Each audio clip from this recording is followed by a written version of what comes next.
Jimmy Carter, was tossed around as a potential ticket rival to Ford the next year. The Watergate scandal remained front and center news, the cast of characters involved falling like dominoes throughout the year. But the men were much more interested in discussing Bobby Fischer's refusal to play Anatoly Karpov for the World Chess Championship.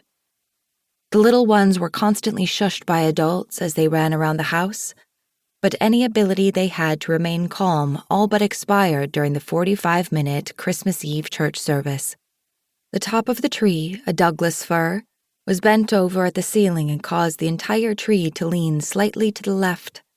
Clara had told Hank it was too tall. Hank hadn't listened. The multicolored Christmas lights had been a challenge that year, the hunt for the single burned-out bulb eliciting a few curse words from Hank and tears from the children, all of which were quickly extinguished when the culprit was found, and the living room was once again filled with green, red, blue, and white lights that danced among the shadows on the walls. The turkey was a little dry, but it wasn't anything that gravy couldn't solve, and Clara and Annie indulged in a few glasses of white wine as they warned the children that Santa was still being sent behavior reports en route to houses that evening. Bored with talk of chess and politics, the women talked in hushed tones about a new show, Saturday Night Live, that was said to be pushing boundaries, and a movie about a killer shark that gave them nightmares based on the description alone.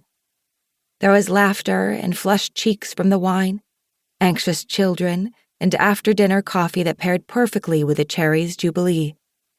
There was much unsettled in the world at that time, but one thing was certain.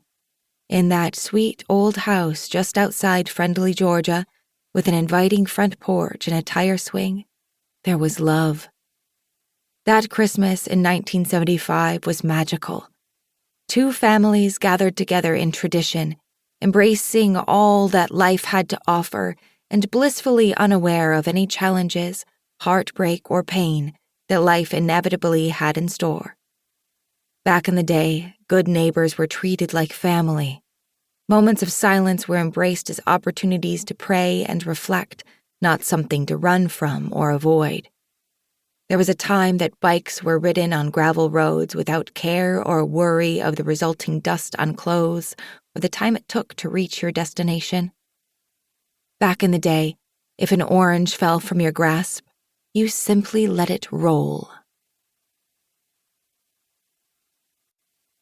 Chapter 2. When Life Gives You Oranges. Lemons.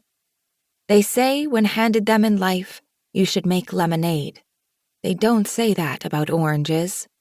The stupid thing rolled faster than she could walk in her heels, disappearing beneath a car that had just pulled into a parking space.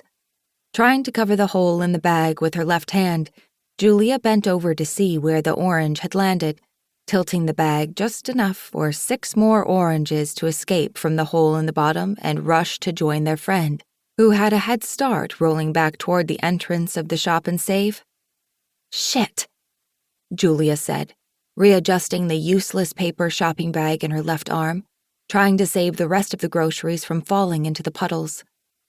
A gray-haired man exiting a car shot her a look of disapproval, his billowy eyebrows creating a giant gray caterpillar across his eyes.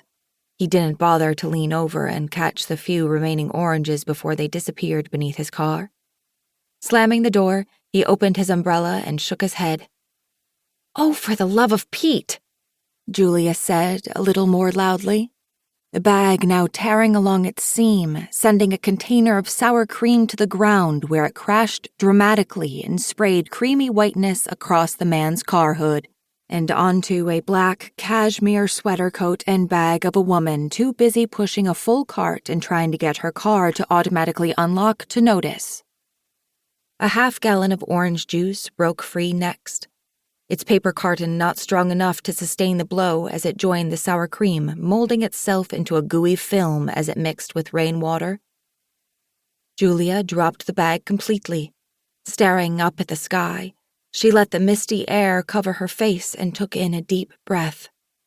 Her latest self-help book purchase, Discovering the Better You, claimed that a cleansing breath was key to lowering her heart rate.